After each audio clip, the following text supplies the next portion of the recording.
Alright, so in this video, we're going to be talking about the Detroit Pistons training camp day 4. Let's get into it. Now, obviously, I got to start the video off again with Servetus. We still don't have any news on him. We don't know if he's going to be in the main roster, the G League, what he's going to be at in the pre. We just don't know. I guess if I'm going to give you all a prediction, he's probably going to be in the G League. But what we did get today, we got media day for Rodney McGruder and DeLon Wright, and it's very interesting things coming out of DeLon Wright that I'll get into in a minute. But let's start with Rodney McGruder. Now, Rodney McGruder, the first question that was asked for him is, how did he feel when he first found out that he was coming to Detroit? And it was interesting. He said that, the first thing that he thought of was obvious. He said the bad boy Pistons, there, Thomas, Joe Dumars, Bill Laimbeer. He thought about that, and it was interesting for me because, I thought about Rodney McGruder's age and, him growing up, Rodney McGruder growing up, he didn't really watch the bad boy Pistons like that because the Pistons were in those Pistons were in the 80s.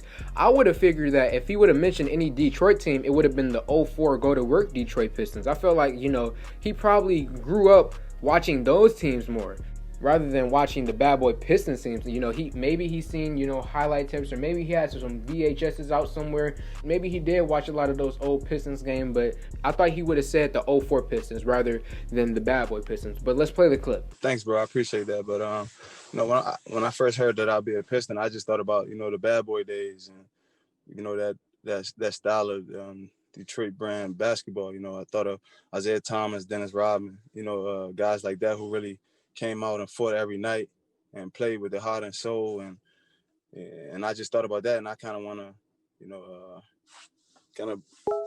to put that feel back into this style of play back into the Detroit Pistons. So when I first got that phone call from my agent that I was want to be a Piston, I was excited, man, and I look forward to it's a couple guys from Maryland on the team, and we signed Wayne Ellington, another guy that I played with prior to being a Piston. So when I heard that, I just was excited, man, ready to compete. Yeah, so again, I thought he would have mentioned the 04 Pistons, but he mentioned the bad boy Pistons. I'm not trying to knock him or anything. I'm just saying it's very interesting, that he mentioned those Pistons instead of the 04 Pistons. Now let's get into the next subject. So the next subject is, he was asked, what does he think about the culture currently on the Detroit Pistons? Let's play the clip. I would just say, Coach Casey's culture, though, just following back to all his days of coaching, especially with the Raptors, like he played against those guys. They play hard, played against the Pistons as well. Like, going to come out and compete. So he's going to lay his foundation as a coach for that culture. Just come out and compete, have fun, play for one another. And just have fun. That's the main objective, is to play hard and have fun while you're doing it. All right, so that's all that I have for Rodney McGruder. Now, a big problem that I have with these Detroit Pistons media days, these are only like 6-7 minute interviews. They're in, they're out. So it's very rough to get, concrete, good information that I'm trying to give to y'all.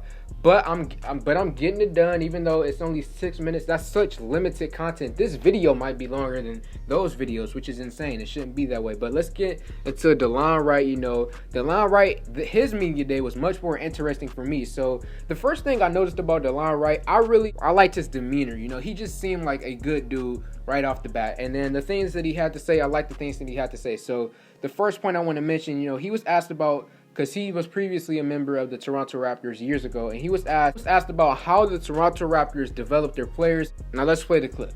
I feel like for at least all the guys that I was around, we kind of had to wait our turn for at least a year to learn from Kyle Lowry, DeMar DeRozan, some of the veterans. And when we were thrown into the fire, I think we were prepared, and Coach Casey did a good job with that, with player development and just preparing us and making sure we were ready to play.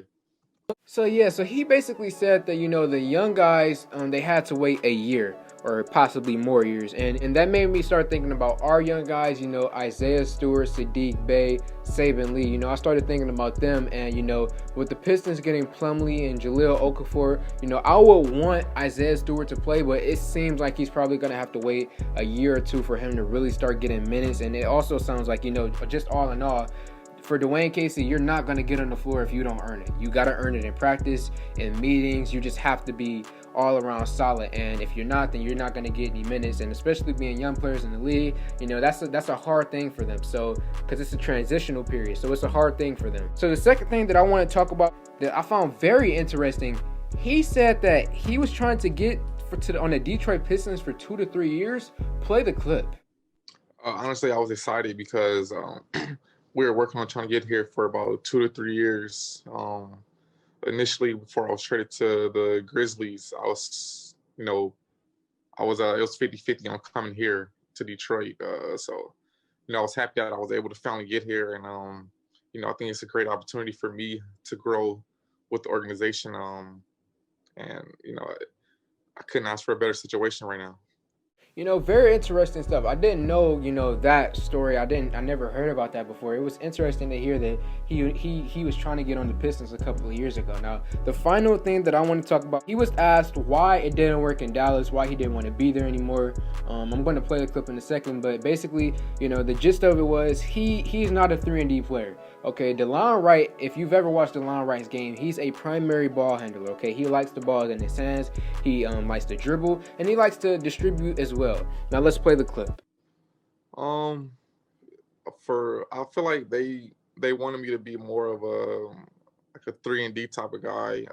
Just, you know, stay in the corner and play off of Luka, which is fine. But after a while, it just, you know, I like to have the ball in my hands a little bit, to play make, not even to score, but just, you know, just to play make and keep my rhythm going. And, you know, a lot of the time I was in the corner or trying to play off another guard.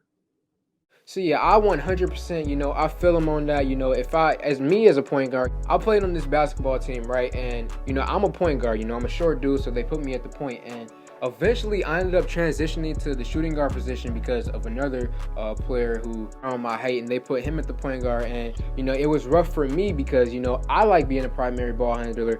I like passing the ball, so I can like really, you know, understand and relate to why DeLon Wright didn't like, you know, being a 3-and-D player. I understand that completely. And the final thing I want to talk about is the schedule. I'm going to put it up on the screen.